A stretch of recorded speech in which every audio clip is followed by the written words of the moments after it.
Okay, let's dive into this.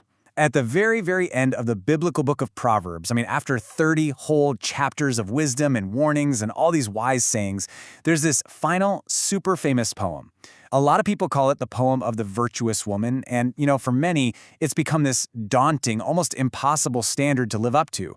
But what if we've been reading it all wrong? Right out of the gate, the poem opens with this epic question: a woman of strength, who can find? It totally sets the stage for this detailed portrait of a figure who has been praised, debated, and let's be honest, often really misunderstood for centuries. And yeah, that brings us right to the heart of our question for this explainer. Is this woman just some kind of unattainable ancient ideal, like a superwoman from a long-gone era? Or is this poem actually a timeless blueprint for wisdom, for competence, and for a truly well-lived life that applies to, well, anyone? To figure that out, we've got to look for the clues that are hidden right there in the text. So, the fact that this poem is the grand finale to the entire book of Proverbs, that's totally deliberate. It's meant to be the capstone lesson. But to really get it, we first need to look not at what it says, but at how it's actually built. Okay, so our first clue, it's actually hidden in plain sight, right there in the structure of the original Hebrew text. It's a very specific poetic form that basically tells us exactly how we're supposed to read it. The poem is what's called an acrostic. What does that mean? It means each of its 22 lines starts with the next letter of the Hebrew alphabet, from Aleph all the way to the end. Now, this isn't just the author getting clever with a literary device, it's a giant signpost. And this A to Z structure is absolutely key because it signals completeness. The author isn't just giving us a random checklist of virtues or a list of household chores. No, this is a comprehensive, all-encompassing portrait of a single, really powerful concept. So if it's a complete picture, what exactly is it a picture of? Well, that brings us to our second clue. And trust me, this one is a total game changer. It all comes down to a single, crucial Hebrew word that gets misunderstood in translation all the time.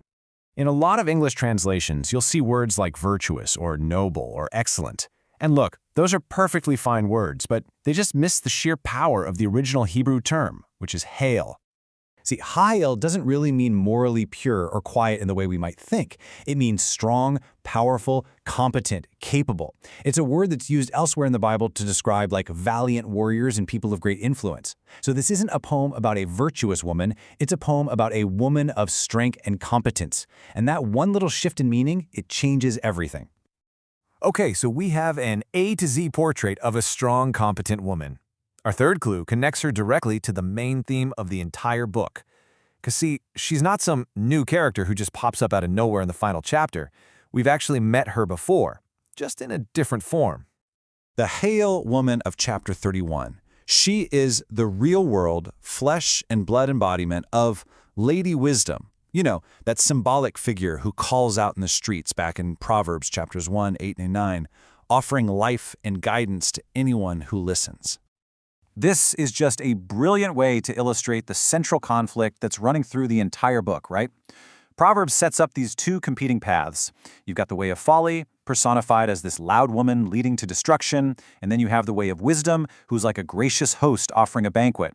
And for ultimate, real-life example, the strong, competent Hail woman.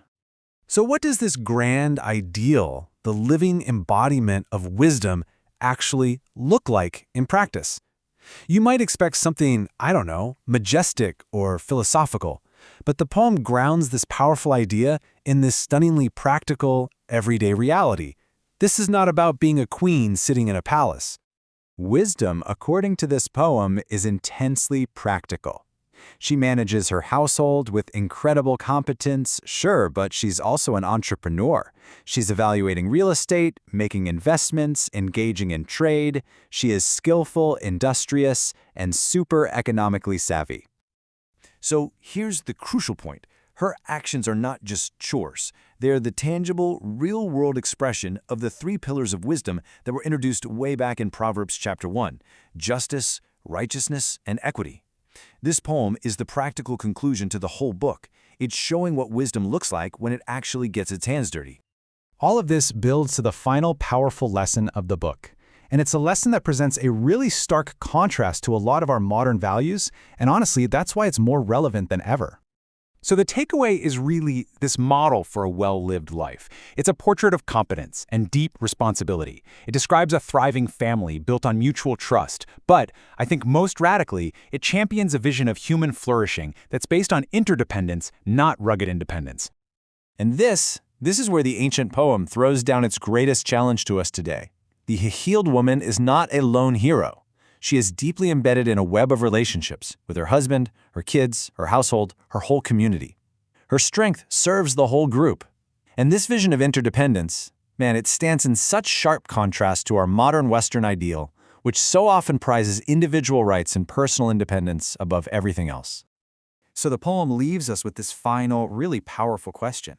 By showing us a complete A to Z picture of wisdom in action, it forces us to ask, in an age that celebrates the self-made individual, what can this ancient model of competent, strong interdependence teach us about what it truly means to build a life of value, a life of strength, and a life with a lasting legacy? It's definitely a question that's worth reflecting on.